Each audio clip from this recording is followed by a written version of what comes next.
Have you ever watched a 7-year-old girl walk into a 40-story tower just to hand a letter that could change everything? What would you do if one small envelope could rewrite 8 I years of am lies, heartbreak, and second chances? here for you. Don't scroll. This story will touch every corner of your heart. If you've ever witnessed love lost and found again, tell us in the comments and let us know where in America you're watching from. The lobby of Hartwell Technologies glittered like a glass cathedral, steel beams, marble floors, and people moving with the pace of profit. And in the middle of it stood a little girl, her shoes wet from the drizzle outside, clutching a crumpled envelope as if it were her heartbeat. "Please, sir, can you read this letter? It's very important." Her voice trembled, but the words carried far. A security guard paused. A woman at reception, Margaret Holt, who'd worked here 20 years, leaned forward. The girl's jacket was faded blue, her cheeks pink from cold. The envelope in her small hands read, "To Ethan Hartwell, urgent. Personal." Margaret stepped out from behind the counter. "Honey, are you lost?" The girl shook her head. "No, ma'am. My name's Lily. My mommy said this letter has to reach Mr. Hartwell today. She said it might save us." Something in that word "save" made the air go still. Margaret crouched beside her. "And what's your mommy's name?" "Rachel Monroe," Lily replied softly. "She told me to follow the light on the tall windows and count 40 floors." Margaret's throat tightened. Company policy said no visitors without appointment, but this wasn't a normal morning. She lifted the phone. "Mr. Hartwell, sir. There's a little girl in the lobby. She says the letter is for you." Oh, 40 stories up, Ethan Hartwell stood behind his desk. The skyline of Seattle stretched beneath him. Everything about him, his gray suit, his posture, his silence, looked built from control. "A letter?" he asked. "Yes, sir," Margaret said. "It's personal." Ethan hesitated. He almost said no. But something in her tone, gentle, urgent, made him exhale. "Send her up." The elevator ride was quiet, except for Lily's small voice counting the floors. 38. 37. Margaret smiled.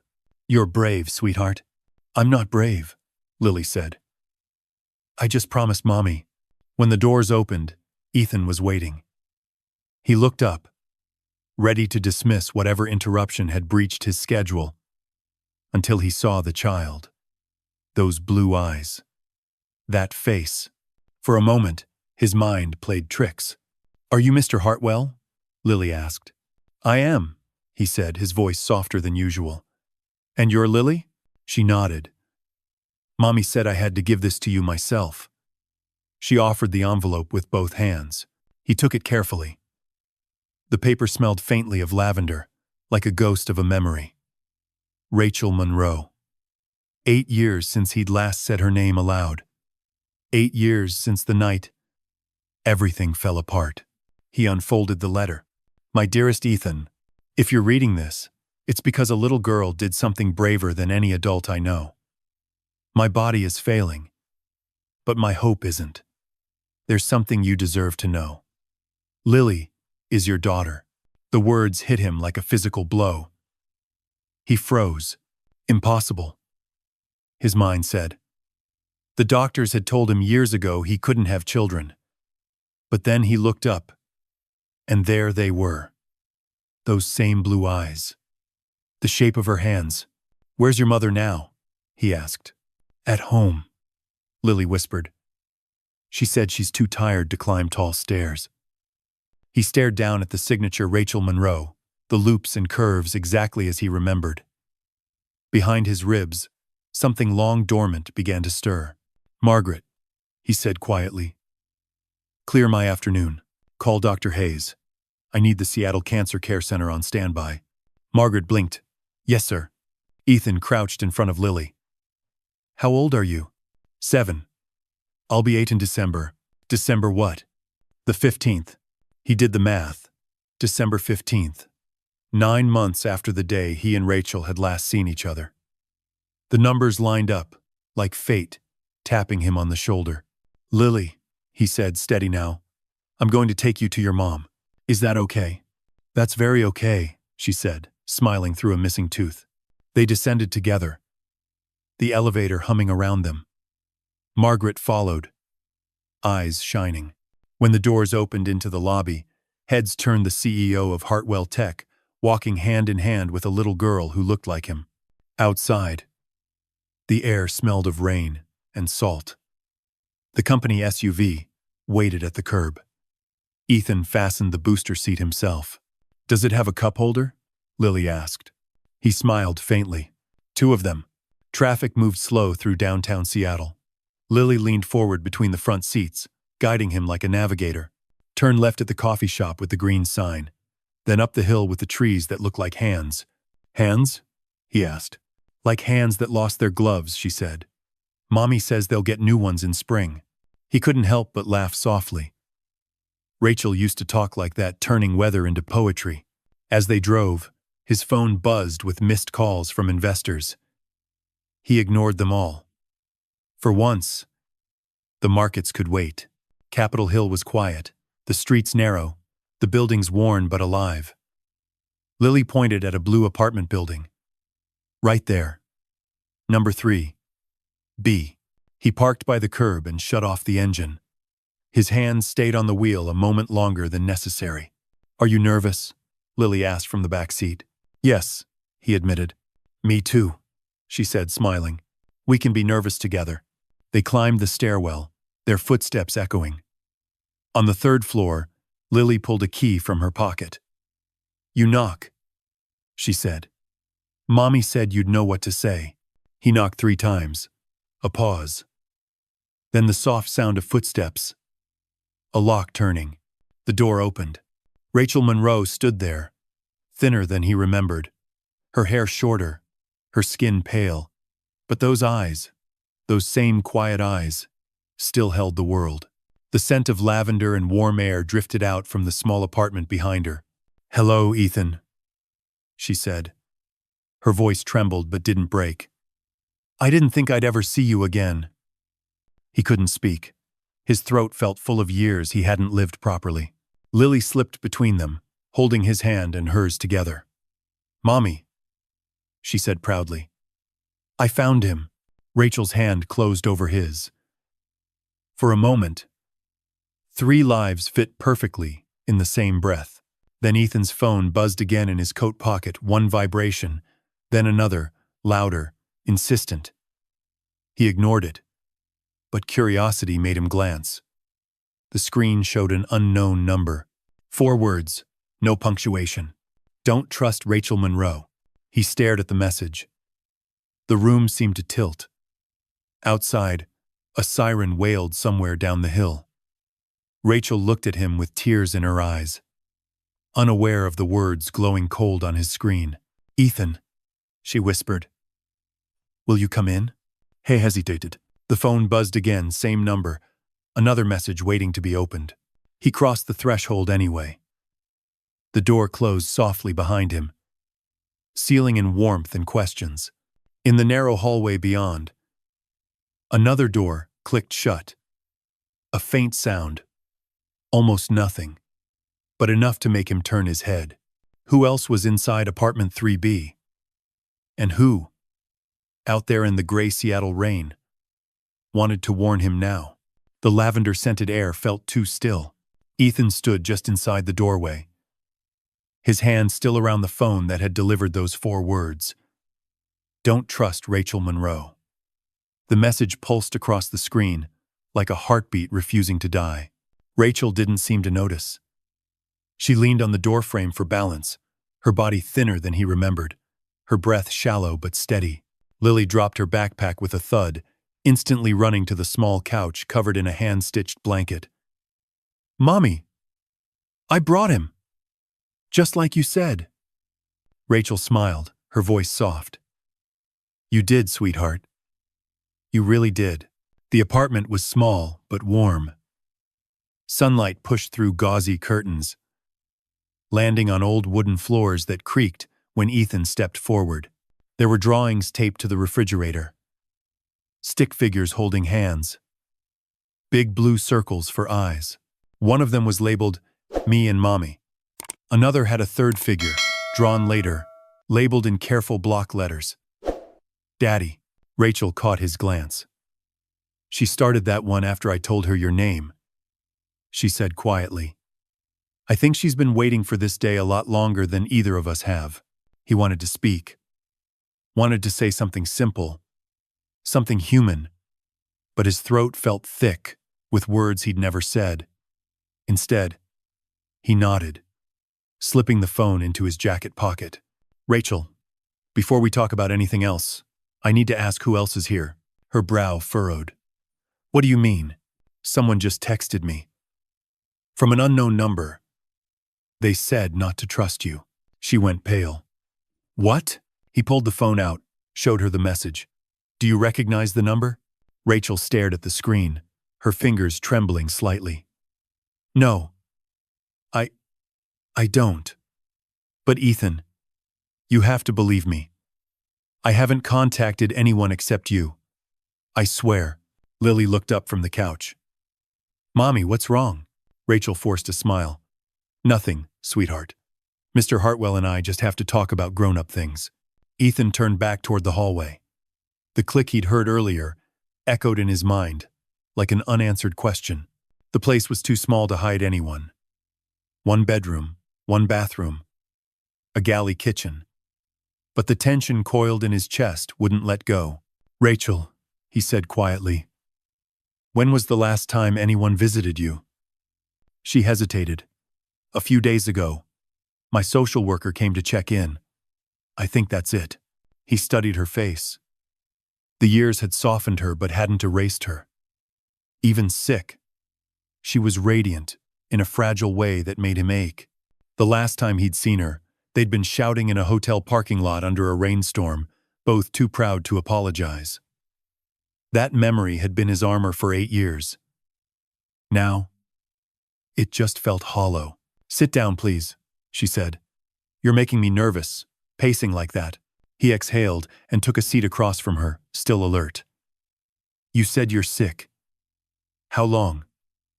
Oh, 6 months since the diagnosis," she said. "Ovarian cancer. It spread before they caught it. I've been through 2 rounds of chemo, but it's not enough." She gave a small, defeated laugh. "I was saving for a new treatment trial, but, well, life doesn't always wait for savings." Lily came to curl against her side, head tucked beneath her mother's arm. "That's why we needed to find you," she whispered, as if confessing a secret. "Because you're good at fixing things." The simplicity of it undid him. A child's belief, unshakable, innocent, absolute. He cleared his throat. "You should have called me sooner." Rachel's eyes softened. "I tried. I left messages. I even wrote once. Someone answered your email years ago. Said you didn't want to hear from me." Ethan's pulse stumbled. "Who?" She shook her head. "It was from your company domain. I assumed it was your assistant." He leaned back slowly. "My assistant then was Susan Osborne." Rachel's eyes widened. "She was around back then?" "She was," Ethan said grimly. "And she's still around now." A silence stretched between them. Outside, a siren wailed somewhere down on Pike Street, fading into the city hum. Rachel spoke first. "Ethan, I swear I never lied about you. About Lily. You can take another test if you want, but she's yours. Every time she smiles, every time she gets that stubborn look, she's you." He didn't need the test. He already knew.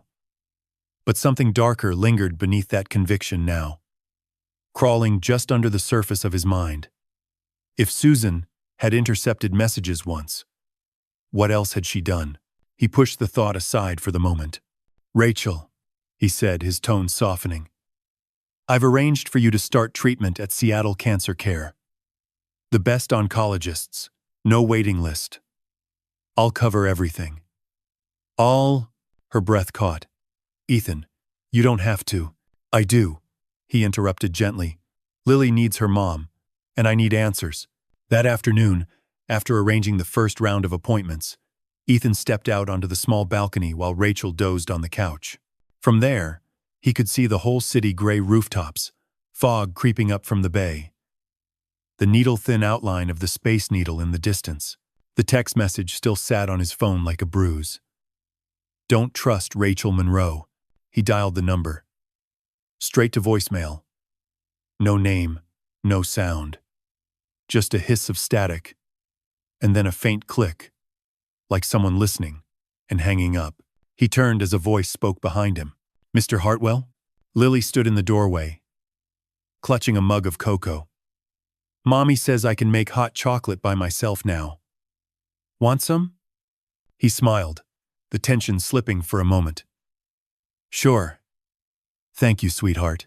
She handed him the mug, then climbed onto the small patio chair beside him. Her feet didn't touch the floor. Mommy said you used to make her laugh, she said casually. She said you were the only person who could make her forget about storms. He looked at her, startled. She told you that? Lily nodded. But then she said storms always find people again. Do you think that's true? Ethan took a slow sip.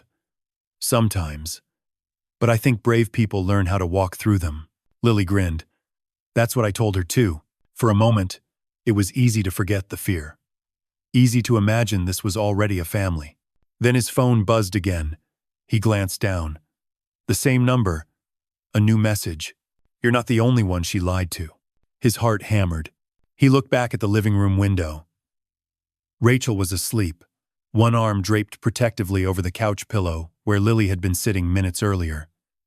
The television flickered softly with muted daytime news. Nothing seemed out of place. But something was wrong. Someone was watching. He typed a quick message. Who is this? What do you want? No reply. Only the 3 dots of someone typing, then nothing. The dots disappeared. A cold wind lifted from the alley below, carrying the smell of rain and diesel. Ethan's instincts, the same ones that built empires and dodged betrayal, were screaming now. He looked at Lily. Sweetheart, does anyone ever come here when I'm not around? Any neighbors who talk to your mom a lot? She thought for a second. Sometimes a lady brings papers. Mommy calls her Miss Carol. She says she's from the hospital, but she doesn't wear a badge like the other doctors do. Ethan's mind clicked through possibilities like gears locking into place. And when did she last come? Yesterday morning. His phone buzzed again, one last message. Check the letter. He froze. Lily, go sit with your mom for a minute, okay? Okay, she chirped, skipping back inside. Ethan pulled the letter from his jacket pocket. The lavender scent was weaker now, almost gone. He unfolded it under the pale afternoon light, eyes scanning every line, every loop of Rachel's handwriting. Then something odd. The bottom edge of the final page was thicker, uneven. He rubbed it between his fingers. 2 sheets? No, one page folded and sealed to hide another beneath. He worked his thumbnail under the edge, peeled carefully until a second piece of paper came free, typed. Not handwritten. A single line across the middle. She's in danger. They're watching all 3 of you. He read it again, feeling the blood drain from his face. Through the window, Rachel stirred, waking to Lily's laughter. The world inside the apartment looked fragile and perfect, like a photograph you didn't dare touch. Outside, Ethan's phone buzzed one more time. No words this time, just an image. A grainy photo, taken from across the street. Time-stamped 5 minutes ago. It showed him standing on the balcony, head bent over the letter. He looked up sharply. Across the narrow alley, one of the opposite windows was dark, except for the faint glow of a phone screen disappearing into the shadows. Someone was there, watching. And whoever they were, they already knew everything. Rain began tapping against the balcony railing, a quiet, rhythmic warning. Ethan stepped back inside, shutting the sliding glass door behind him. His reflection in the window looked like a stranger, tense shoulders, clenched jaw, eyes that had seen too much in too short a time. Rachel stirred on the couch. You okay? she asked. Voice, still groggy from sleep. He hesitated. Yeah. Just checking the weather. She smiled faintly. It's Seattle, Ethan. The weather checks you. He almost laughed. But the knot in his stomach was tightening. Whoever had sent that photo, whoever had eyes on them, wasn't playing games. He slid the letter into his jacket pocket and forced his tone to steady calm. Rachel, lock the door behind me. I'll be right back. Her brows furrowed. Where are you going? Downstairs. I just need to look at something. Ethan. He met her gaze. Please. Just do it. Rachel nodded reluctantly. As the door closed behind him, Ethan's instincts switched from emotional to tactical. The hallway smelled faintly of bleach and damp wood. Each creak of the floor sounded louder than it should. He moved quietly down the narrow staircase until he reached the second-floor landing. Across the alley from the apartment, the dark window that had glowed moments ago was now just another blank rectangle. He slipped out the side exit into the drizzle, scanning the building opposite. Old brick, peeling paint, a flickering security light. One of the windows on the third floor was slightly ajar, curtain fluttering. He crossed the alley, rain soaking through his suit jacket, climbed the fire escape, and stopped beside the open window. Inside was an empty studio, bare walls, a mattress on the floor, fast food wrappers scattered near an unplugged lamp. No people. No sound. But near the window, an ashtray still smoked. Someone had just been here. On the sill sat a small black object. A phone, older model, screen cracked. He picked it up. The wallpaper showed a blurred picture of Lily on the sidewalk in front of Hartwell Tower that morning. His heart lurched. He opened the message log. The last text sent. Check the letter. Sent to his number. A sound behind him, a floorboard creaked. He spun. Don't move, a woman's voice said. He froze. A figure stepped from the shadow near the door. Mid-30s, pale face under a hooded raincoat, eyes sharp with fear and exhaustion. She held up her hands, not a gun, but a badge. Detective Carla Mendez.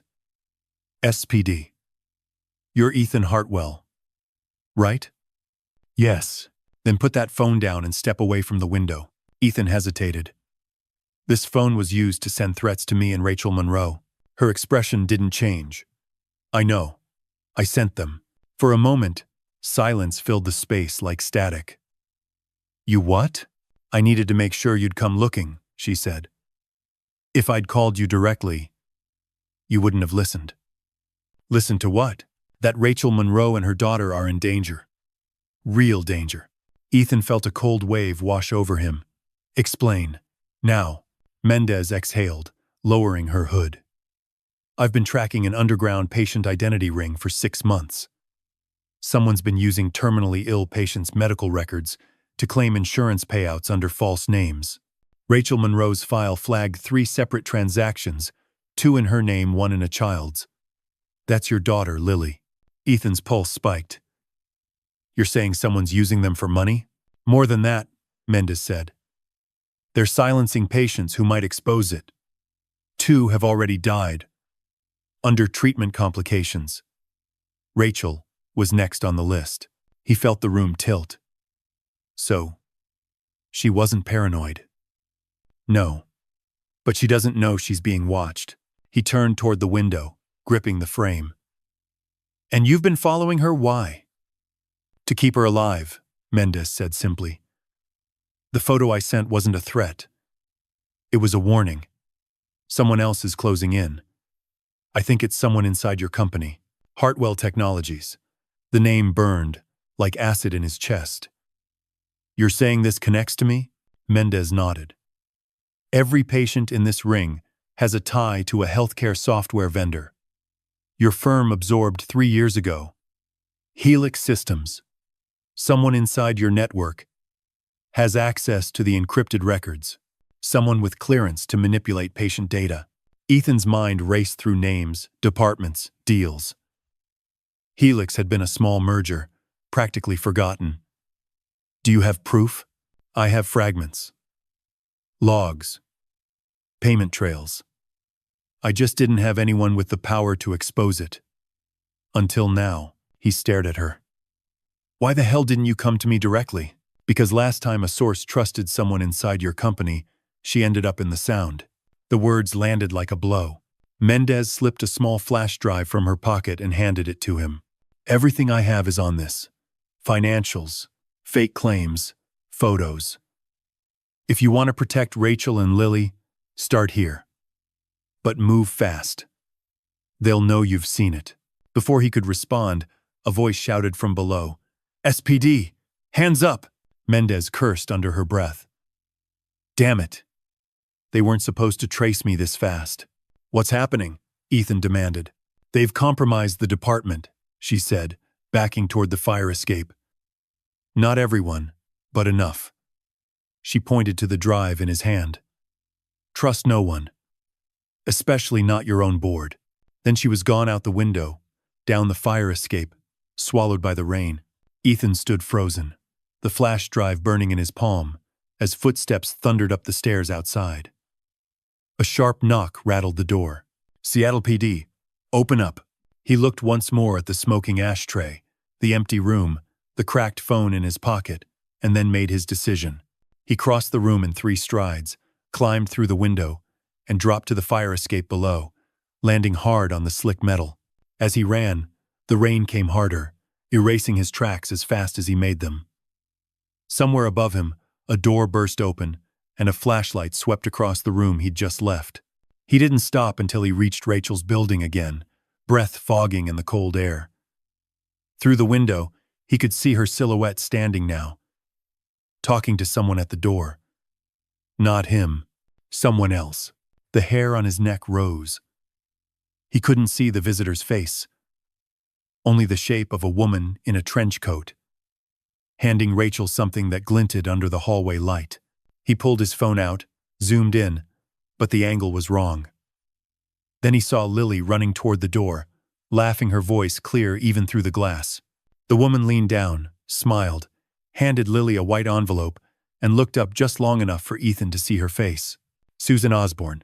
Ethan froze outside the rain-slicked window. Through the glass, Susan Osborne's smile looked perfectly harmless.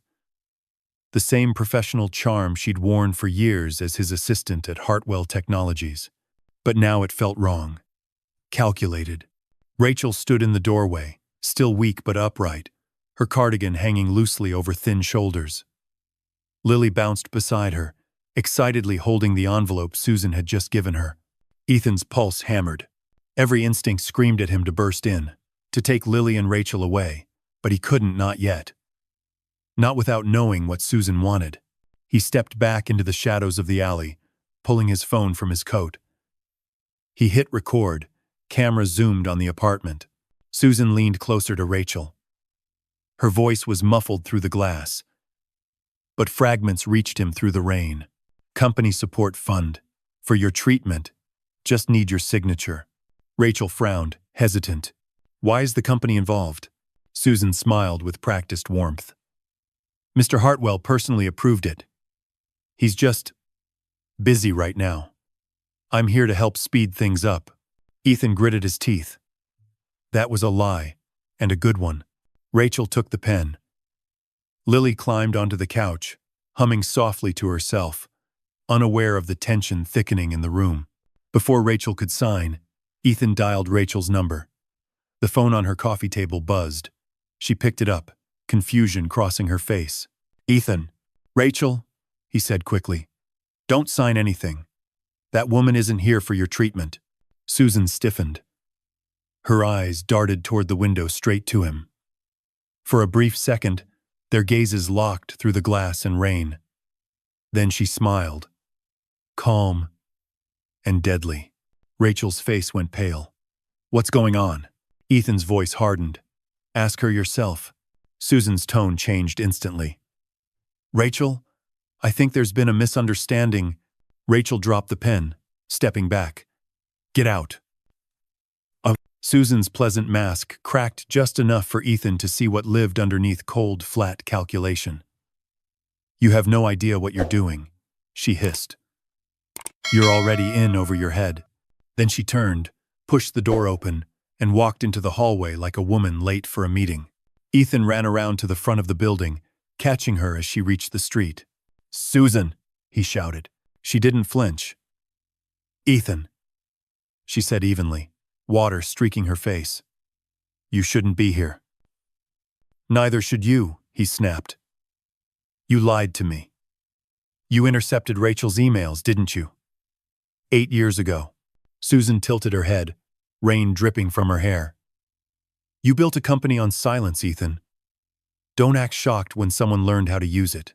You're part of the Helix cover-up," he said. "The false insurance claims, the medical fraud, this is on you." Her expression softened, not guilty, but pitying. "I'm not the one you should be afraid of. I'm the one keeping you alive long enough to figure it out." He stepped closer. "Then tell me who's behind it." "Can't," she whispered. "They're already listening." Lightning cracked somewhere over Elliott Bay, white light cutting between them for an instant. When it faded, Susan's calm returned. She pressed the envelope into his chest. "You'll find what you're looking for in there. But don't call me again. Now." She turned and walked away down the rain-soaked street, vanishing into the blur of headlights and fog before he could stop her. Ethan stood under the flickering streetlight, soaked to the bone, staring at the envelope in his hand. Inside, a single sheet of company letterhead, typed neatly across the top: "Confidential. Internal transfer approval. Project Orchard." Below, a list of transactions. Coded payments. Anonymous beneficiaries. One familiar name among them, Rachel Monroe. His breath caught. No, Rachel wasn't part of this. She couldn't be. But her name sat there, in black and white. Authorized by someone inside his own executive board. Back upstairs, Rachel was pacing, confusion and fear twisting her expression when he walked in. What was that about? "Who is she?" "Someone who used to work for me," he said quietly. "Someone who knows more than she should." Rachel folded her arms, voice trembling. "Ethan, you're scaring me. What's happening?" He hesitated. "There's a fraud ring operating through medical records using patients' identities, maybe even yours. Mendez, a detective, warned me. And now, Susan just..." He stopped, noticing Lily at the table. Coloring. Listening, without pretending not to. He lowered his voice. "Susan gave me this." He handed Rachel the document. Her eyes skimmed it.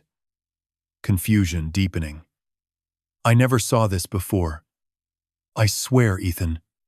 I didn't sign anything like this." I know," he said. But his tone wasn't as certain as he wanted it to be. Rachel looked up sharply. "You believe me, don't you?" "I want to," he admitted. "But right now, I don't know who to trust."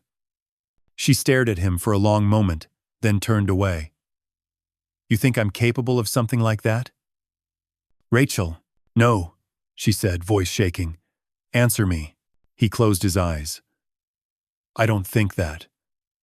But someone's trying to make it look like you are." Her anger melted into exhaustion. She sank onto the couch, pressing a hand to her forehead. "This is too much. I just wanted Lily to have a father before it was too late." The words hit him harder than any accusation. He sat beside her, silent. Rain pressed against the windows like static. After a long moment, Rachel looked up. "Ethan, what if the person behind this isn't out there?" She nodded toward the envelope. "What if they're inside your company? Someone you already trust?" He thought of Mendez's warning, of Susan's eyes, of the list of internal payments under Project Orchard. "Maybe you're right," Rachel whispered. "Then what are you going to do?" He looked toward Lily, who had fallen asleep at the table, crayon still in her hand. "Whatever it takes." At midnight, when both Rachel and Lily were asleep, Ethan sat alone in the dim kitchen. Laptop open. The flash drive Mendez had given him plugged in. Folders appeared, encrypted files, medical reports, digital signatures, One folder at the bottom blinked with an odd symbol, a small tree icon labeled Orchard, Maine. He clicked. Inside, a document scrolled open. Phase 2 targets. Hartwell integration. Approval. EH. He froze. His own initials. His authorization code. The air went cold. Someone had forged his credentials. Someone inside Hartwell Technologies had built this entire scheme under his name. He slammed the laptop shut, pulse thundering. From the living room came a faint sound, a creak of the floor. He turned, every nerve on edge. At first, he thought it was Rachel stirring. But then he saw it. The shadow of feet standing outside the apartment door. Not moving. Just waiting. The doorknob turned once slowly. Ethan grabbed the nearest object, a metal lamp, holding his breath. The door eased open an inch. Then a folded slip of paper slid under the frame. He stepped closer, bent down, and unfolded it. 4 words, printed neatly on white paper. Too late. She knows. The hallway was silent again. Only the rain outside broke the stillness. A soft whisper against the windows. Ethan stared at the note in his hands. Too late. She knows. Who was she? Rachel? Susan? Or someone higher up, who had been one step ahead all along? He slipped the note into his pocket and turned toward the living room. Rachel was still asleep on the couch, her breathing shallow but steady. Lily had curled beside her, small hand resting on her mother's arm. For a moment, the chaos faded, replaced by something fragile peace. Ethan knelt beside them, brushing a loose strand of hair from Lily's forehead. She stirred slightly, murmuring in her sleep. Daddy. The word hit him like a spark, small, bright, and terrifyingly real. For the first time in years, someone had called him that. And she meant it. He sat on the floor until dawn. Every sound from the street below the distant siren, the rolling of tires through puddles, felt heavier than usual. When the first gray light touched the curtains, he stood and walked into the kitchen. Coffee, silence, and a decision waiting to be made. At 7 a.m., Rachel woke, her voice rough. You didn't sleep, did you? He shook his head. I couldn't. She looked toward the window, then back at him. You're leaving. Not for long, he said quietly. But I need to go back to the tower. There's something buried in the company's system. Something with my name on it. I have to clear it before it hurts you. Rachel frowned. Ethan, they're watching us. You can't just walk back in there. I built that place, he replied, steel creeping into his tone. If they think they can use my name to destroy you, they don't know who they're dealing with. Lily yawned from the couch, blinking sleepily. Are we going too? Ethan smiled faintly. Not this time, sweetheart. You're in charge of Mommy today. Lily puffed her chest proudly. Okay. I'll guard her. Rachel smiled, though worry lingered behind it. Be careful, Ethan. Promise me. You'll come back. He hesitated, then nodded. I will. I always come back. He left the apartment an hour later, the city washed in morning gray. The streets glistened, reflections of traffic lights rippling in the puddles. His car waited at the curb, still damp from last night's storm. Inside, he replayed the last 48 hours. Mendez's warning, Susan's visit, the falsified documents, and that final note. Too late. She knows. He drove toward the waterfront, the skyline rising like glass and steel ghosts in the distance. Hartwell Tower stood exactly as it always had. Gleaming. Untouchable. Proud. But now, to Ethan, it looked different. It looked like a crime scene disguised as success.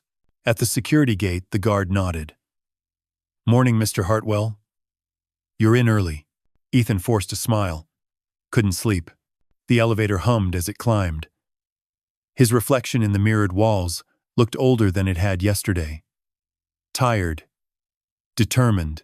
When the doors opened on the executive floor, everything smelled the same: polished wood, filtered air, faint trace of ozone from the lighting system. But there was something off. His office door was ajar. He stepped inside. The lights were on. The room was clean. Too clean. Every folder, every hard drive, every trace of last night's encrypted data was gone. On his desk lay a single envelope, cream-colored, with his name typed neatly across the front. He opened it. Inside was a photograph Rachel, taken from across the street just hours ago. The timestamp was that morning, 6:32 a.m. Below it, one short message typed in the corner. Bring the flash drive, or you'll lose them both. Ethan felt his heart stop, then surge with fury. For a long moment, he said nothing. Then he whispered, "You made a mistake." He pocketed the photo, straightened his tie, and turned toward the window. Outside, the city moved on cars, lights, people all unaware that one man's war had just begun. And this time, he wasn't walking away. Ethan had always been a man of logic, a builder of systems, a solver of numbers. But logic couldn't hold back the dread crawling through his chest as he stared at the photo of Rachel and Lily. Whoever sent it wasn't bluffing. The timestamp proved it.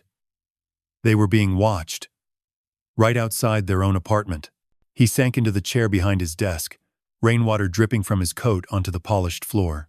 The city below glittered in its morning rush, oblivious to the storm quietly forming 40 floors above.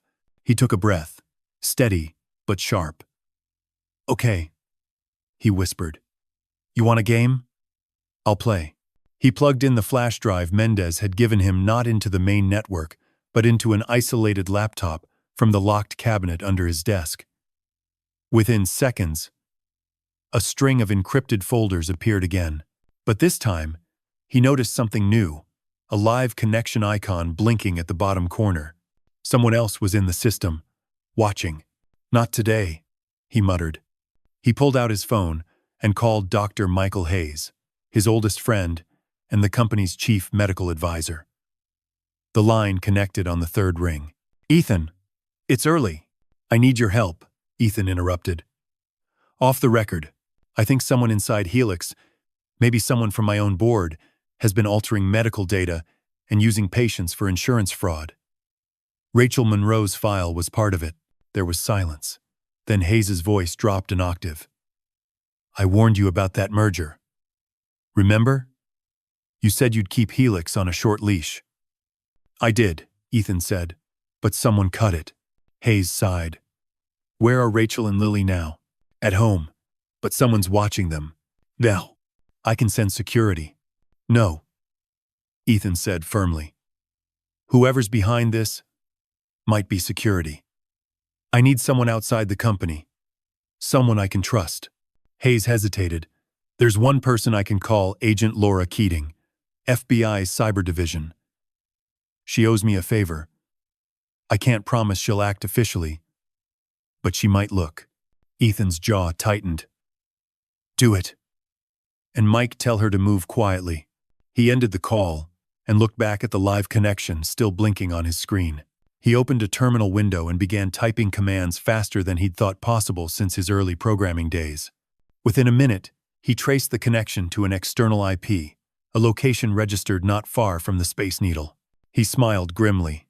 "Got you." 2 hours later, Ethan stood outside a nondescript building in Lower Queen Anne.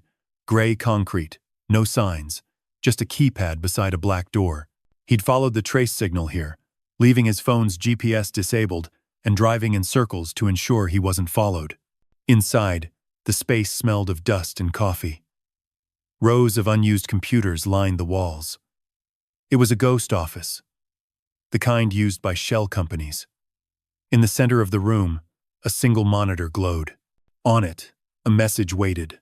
"Welcome back, Mr. Hartwell. You built the system. Did you really think you could erase your own blueprint?" The cursor blinked like a heartbeat. Then another line appeared. "You have something that belongs to us. And bring it home." Ethan clenched his fists. Not a chance.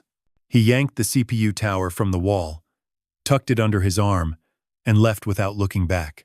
Outside, the drizzle had turned to full rain. By the time he reached his car, his jacket was soaked again, but his focus was razor-sharp. If he couldn't find who was pulling the strings, he could at least make them choke on their own trail. He drove straight to Rachel's apartment. When she opened the door, she looked worse pale, eyes rimmed with fatigue. But when she saw him, a flicker of relief crossed her face. "Ethan. Thank God. You said you wouldn't be long." He stepped inside, setting the computer tower on the table. "Did anyone come here after I left?" Rachel shook her head. "No. Just a neighbor checking in." Lily peeked from behind the hallway, still in her pajamas. "Daddy's back," she announced. Rachel's lips twitched into a smile. "She started calling you that an hour after you left." "Like," Ethan knelt, opening his arms. "I can live with that." Lily ran into his hug, her laughter like the first real sound of hope in 2 days. He held her tight, pressing his face into her hair. "You, keeping Mommy safe?" "Of course," Lily said proudly. "We locked the door 3 times. That's my girl," he whispered. Rachel sat at the kitchen table, watching them. "I don't understand what's happening, Ethan. Why us?" He sighed. "Because someone inside my company is using sick patients as numbers. And you were perfect. Single mother. Limited insurance. Terminal diagnosis. They thought you wouldn't ask questions." Her eyes filled with tears. "But the money that covered my treatments was stolen from others," he finished. "They laundered it through a charity fund I supposedly authorized. They made it look like I approved everything." "Huh." Rachel covered her mouth, horrified. "So they used you too," he nodded. "And now they want the flash drive because it proves everything." Lily looked up. "So, they're the bad guys?" Ethan smiled sadly. "Yeah, sweetheart. They are." Lily crossed her arms, her tiny face set with determination. "Then you're the good guy." Rachel's laughter broke the tension for just a second, a soft, tired sound that felt like home. Ethan reached for her hand. "We'll fix this. I promise. But for now, you both need to go somewhere safe." "Where?" she asked. "My place. Nobody will think to look there." She hesitated. "You mean your penthouse?" "That's the first place they'll look." He shook his head. "Not anymore. I've had it offline for weeks. No signals, no access. It's a ghost on the grid." Rachel considered, then nodded slowly. "All right." Within an hour, they were packed a single duffel bag for Rachel, Lily's pink backpack, and the flash drive in Ethan's pocket. They moved through the city like ghosts, careful, silent, unseen. By the time they reached the penthouse, the clouds were breaking apart, streaks of light cutting through. The elevator doors opened into a space that had once felt sterile, all glass, white walls, and chrome. But tonight, as Lily's laughter echoed against the windows, it felt different. Warmer. Human. Rachel walked to the floor-to-ceiling window, overlooking Elliott Bay. "I used to imagine what it was like up here," she said softly. "The view, the quiet. But now that I see it, it just feels lonely." "Then we'll change that," Ethan said. He moved beside her, watching the rain drift into the sound. "You'll get treatment. Lily will go to school.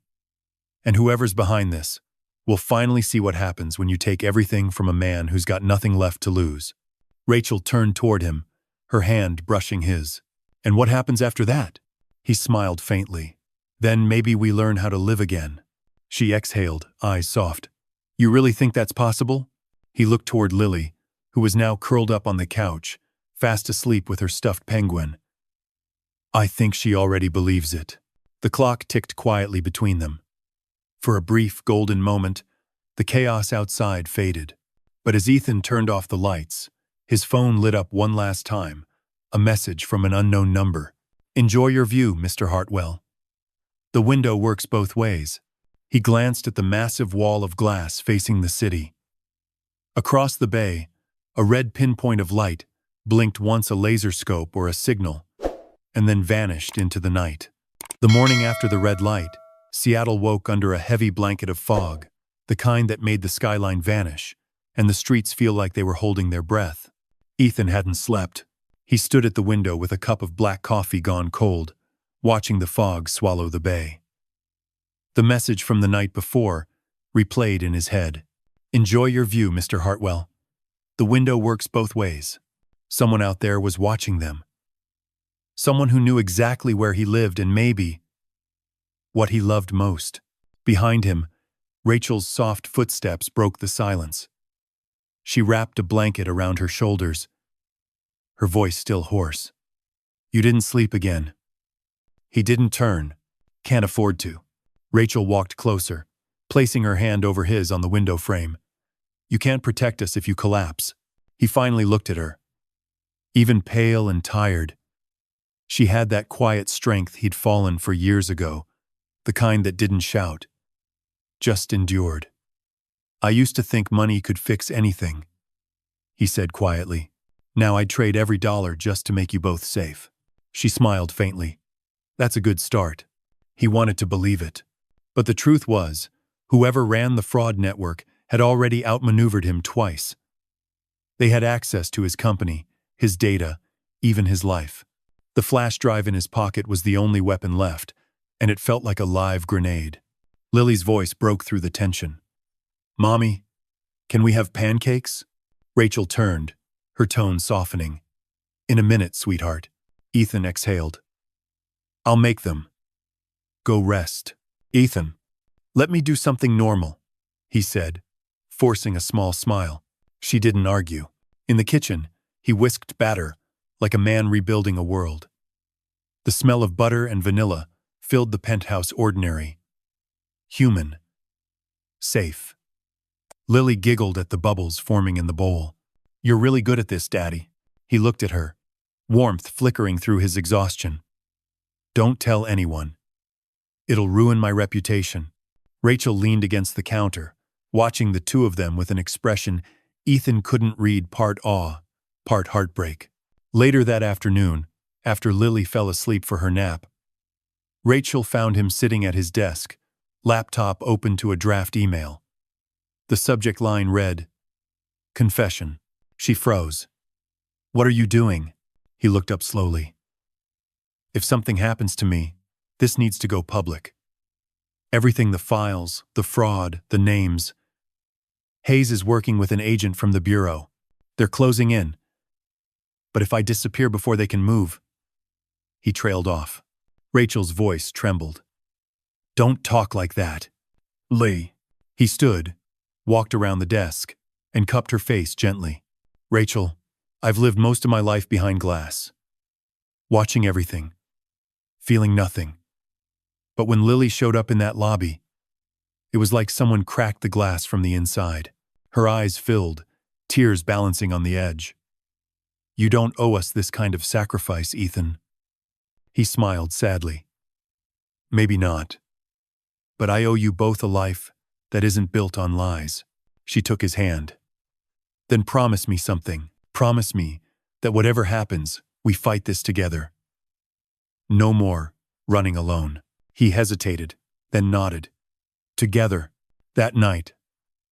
The fog thickened until the city vanished. Ethan dimmed the lights and turned on the small fireplace. The glow painted Rachel's face in amber.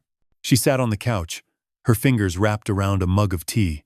He watched her, the way she tucked a strand of hair behind her ear, the way her shoulders curved slightly when she was thinking. He'd once thought love was an interruption to purpose. Now, he realized it was the purpose. He crossed the room and knelt beside her. "There's something I need to say before the next storm hits." Rachel smiled tiredly. "If it's about coffee filters again, the answer's still no." He chuckled.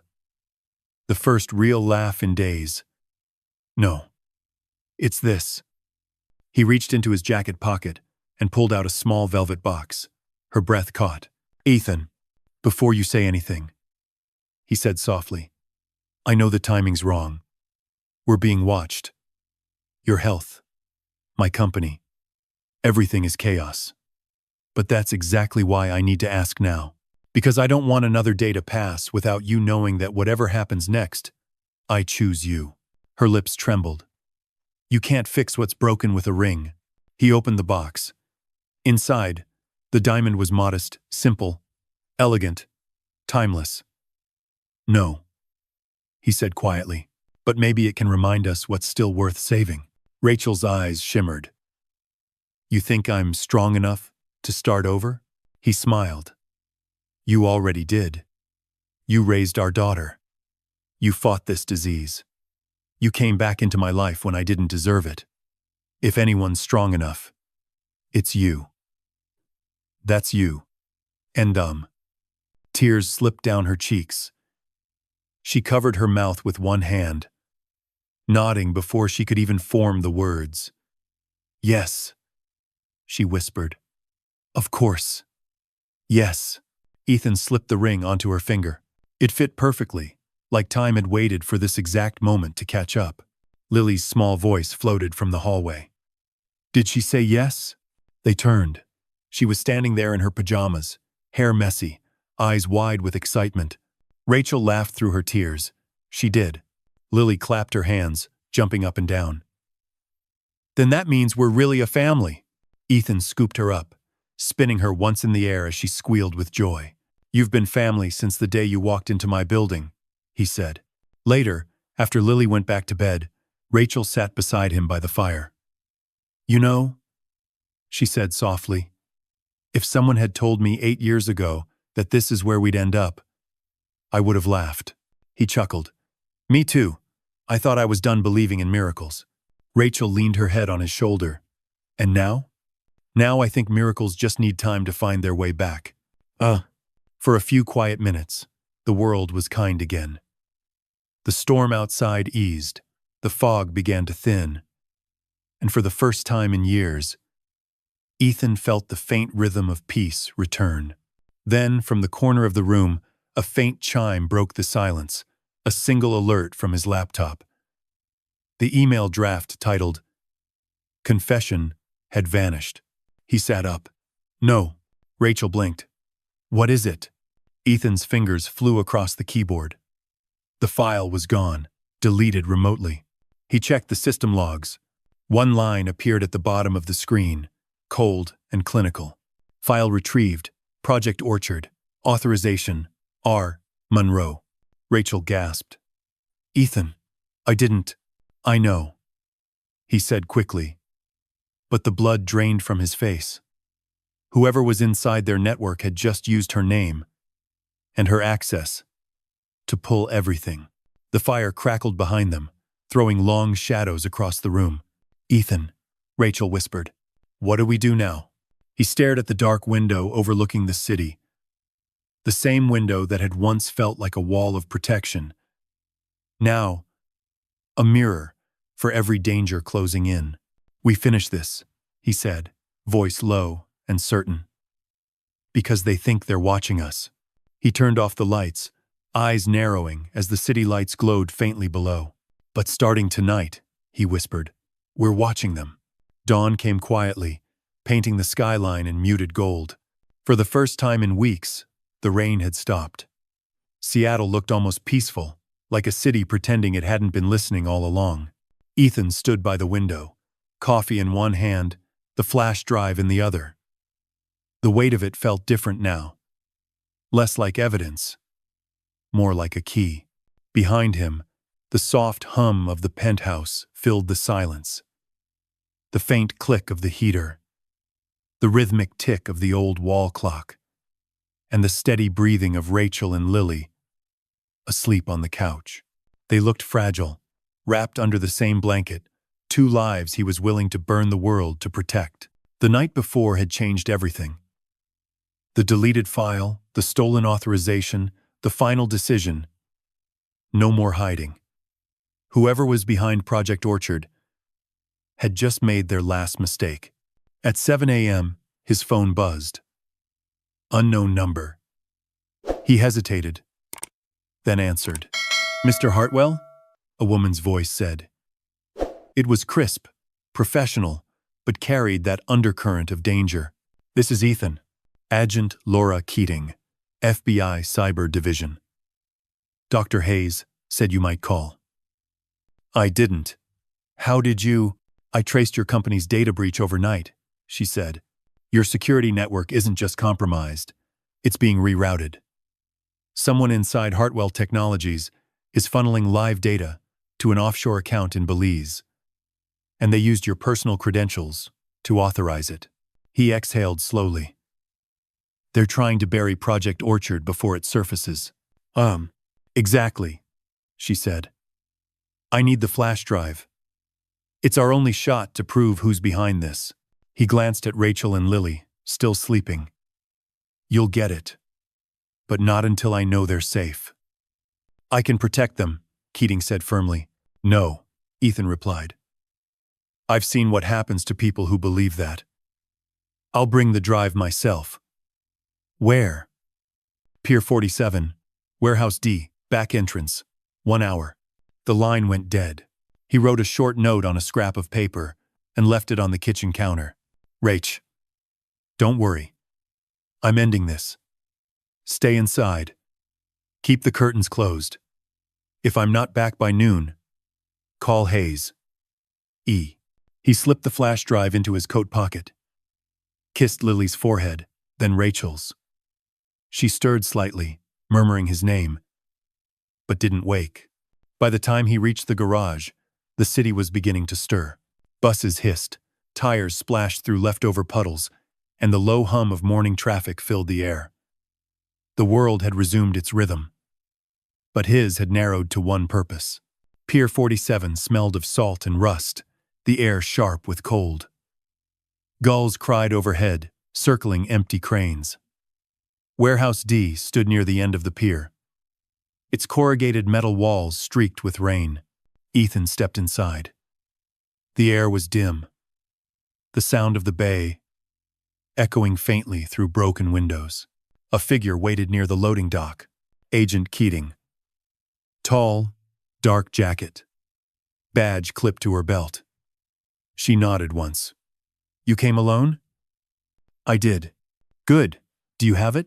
He reached into his pocket, holding up the flash drive. You'll find everything on here: financial transfers, authorization codes, system logs. It'll lead you straight to the boardroom. She extended her hand. Give it to me. He hesitated. Before I do, I need to know one thing. Who's behind this?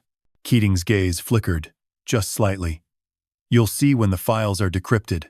Ethan caught the shift, the microsecond of tension in her jaw. It was subtle, but he'd spent his life reading contracts and liars. He didn't hand her the drive. You're not FBI, he said quietly. Her eyes hardened. You're right. A second figure stepped out from behind the crates. Susan Osborne. The raincoat was gone. Now she wore black. Professional. Efficient. The same composure she'd used to manage his calendar for 6 years. Hello, Ethan, she said almost gently. He shook his head, a bitter laugh escaping. You always were good at pretending loyalty. Susan smiled faintly. I was loyal. To the system that worked. Project Orchard wasn't meant to harm anyone. It was designed to preserve data, the lives of patients, their DNA, their digital profiles. But the investors saw profit. And you, she stepped closer. You turned your back on it. You turned it into a crime, he snapped. She shrugged. Morality doesn't pay the bills. Ethan's voice was calm but sharp. And Rachel? Lily? Were they just part of your experiment too? For the first time, something flickered in Susan's eyes. Guilt, faint but real. Rachel wasn't supposed to be involved. She was a loose end. The board made that call. The board? She nodded. And one more name you'll recognize: Michael Hayes. Ethan felt the world tilt. Hayes? No, he fed you the flash drive, Susan said. Fed you every breadcrumb. The bureau, the detective, the warnings, all his idea. He needed you to surface the files so he could erase the trail himself. Ethan stared at her. You're lying. She smiled sadly. I wish I were. A noise from outside the grind of tires on gravel. Two black SUVs pulled up. Headlights piercing through the warehouse slats. Men in tactical gear stepped out, radios crackling. Susan's tone turned cold. "Give me the drive, Ethan. Or they come inside." He took a slow step back. "You think I brought the real one?" Her eyes widened slightly. "What?" He smiled. "You trained me too well, Susan." From his coat, he tossed the flash drive into the shadows behind her. It clattered on the floor, and a red light blinked to life. "Adekoi," Susan cursed. "Move in." The warehouse erupted, boots pounding, shouts echoing. Ethan ducked behind a crate as glass shattered overhead. He sprinted toward the side door, grabbing the small steel laptop he'd hidden in his bag. Outside, the fog thickened, swallowing the world in gray. He ran toward the end of the pier, wind cutting like knives. Behind him, Susan's voice screamed, "Hartwell!" He didn't look back. He reached the edge, opened the laptop, and pressed send. A progress bar flashed across the screen, uploading. 97%. 98%. 99%. Bullets cracked the air. One hit the railing near his arm, sparks flying. He pressed enter. The final bar filled "File transfer complete." A second later, every monitor inside Hartwell Tower, every shareholder terminal, and every news feed across the city lit up with a single phrase: Project Orchard, internal fraud, exposed. He closed the laptop just as another bullet ripped past him. But before the next shot came, sirens wailed loud, sharp, coming from the highway. Real ones this time. He turned. Dozens of police cars swarmed the pier. Susan froze mid-step, realizing too late that the upload had triggered the federal network alert. Two agents tackled her. Another retrieved the decoy drive, shouting into his radio. Ethan lowered to his knees, breath ragged, rain soaking his face. For the first time in months, he felt something real relief. Hours later, the penthouse was quiet again. Rachel stood by the window, Lily asleep in her arms. Outside, the city glowed, under clear skies. No fog, no rain, just light. Ethan walked in, bandaged, tired, but alive. She turned, eyes wide with disbelief. "You're hurt," he smiled faintly. "Just scratches." Rachel crossed the room, hugging him hard. "I thought you weren't coming back." "I told you," he whispered. "I always come back." She looked up at him. "Is it over?" He exhaled. "Mostly. The truth's out. The rest will take time, but no more hiding." Rachel smiled softly. "Then we start over." Lily stirred in her sleep, mumbling something about pancakes. Ethan brushed her hair back gently. "And this time," he said, "we do it right." Rachel took his hand, the engagement ring, catching the morning light. "So what happens now?" He looked out at the horizon, where sunlight met the sound. "Now," he said, "we live." Outside, the gulls rose into the air, scattering across the brightening sky. The tower that once symbolized power now stood as something else, a monument to truth. And inside the penthouse, where love had once been lost and found again, a family began to breathe freely for the first time in years. Ethan Hartwell had built an empire from glass and code. But in the end, it wasn't money or systems that saved him. It was a letter from a dying woman and the courage of a little girl who believed in love. The photograph lay between them like a ghost that had been waiting to be seen. The image was grainy, the corners curled from age, but the details were unmistakable. The church archway, the cobblestone path, the two women frozen, mid-step, one in a dark overcoat and green scarf, the other in a nun's habit. Elena turned the photo over again. The back still read, "Street Mary's Home for Lost Children 1952. Sister Catherine Rivera. Rivera." Their family name. Michael's pulse thudded in his ears. "I don't understand. How could she have our name?" We didn't have any nuns in the family, did we? Rosa shook her head slowly. Not that Abuela ever mentioned. But the family came from Puerto Rico. Some stayed behind. Some came here. Maybe she was a cousin. Or maybe someone using the name. Elena frowned. Or hiding behind it. The air in the room felt heavier. The photo wasn't just evidence. It was a crack in the silence that had sealed their story for 70 years. That evening, Elena called Agent Carter. He met them the next day at a quiet coffee shop near the Loop, a folder tucked under his arm. "I've been looking into your Street Mary's connection," Carter said, opening the file. "You were right. The facility was shut down in 1953. But here's what's strange. Sister Catherine Rivera's personnel file vanished. The same week as Marta's arrest warrant was issued." Michael leaned forward. "They knew each other?" Carter nodded. "More than that. We think they worked together. Marta was the recruiter she found children. Sister Catherine handled the paperwork. The falsified baptism records. The transport papers. But then, around March of '52, Sister Catherine disappears. Her trail ends completely." Elena's stomach tightened.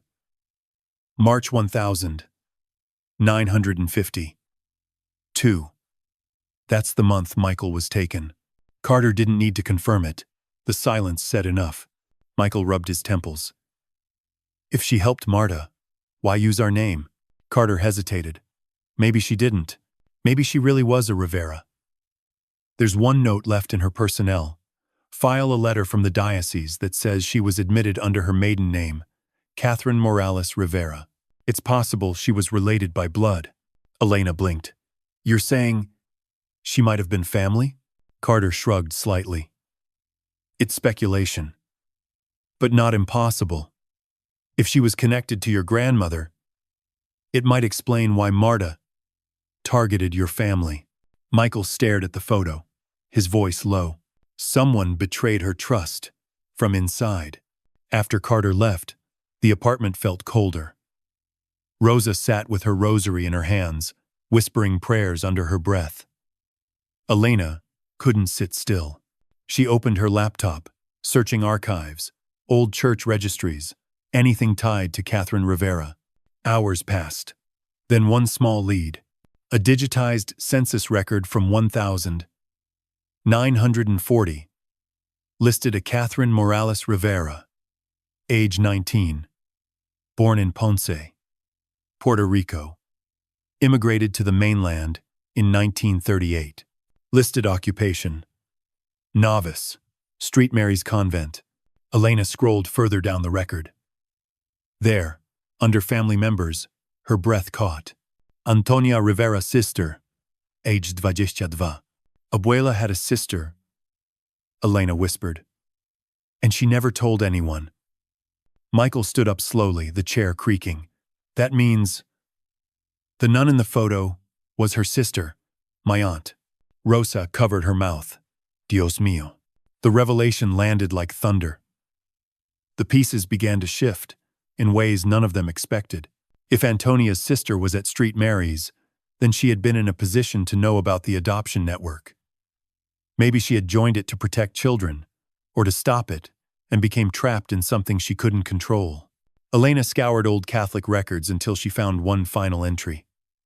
Sister Catherine transferred to Street Mary's orphan home, Des Moines, Iowa, April 1952. 1 month after Michael disappeared, there were no further notes. No death certificate. No reassignment. Just silence. Days later, they drove 6 hours west through the flat, endless fields of Iowa. The old orphanage building still stood abandoned. Its windows shattered. The sign faded to ghosts of letters. A padlock clung to the rusted front gate, but Elena found a loose section in the fence. Inside, the halls smelled of dust and mildew. The chapel was empty, except for broken pews and a cracked statue of the Virgin Mary.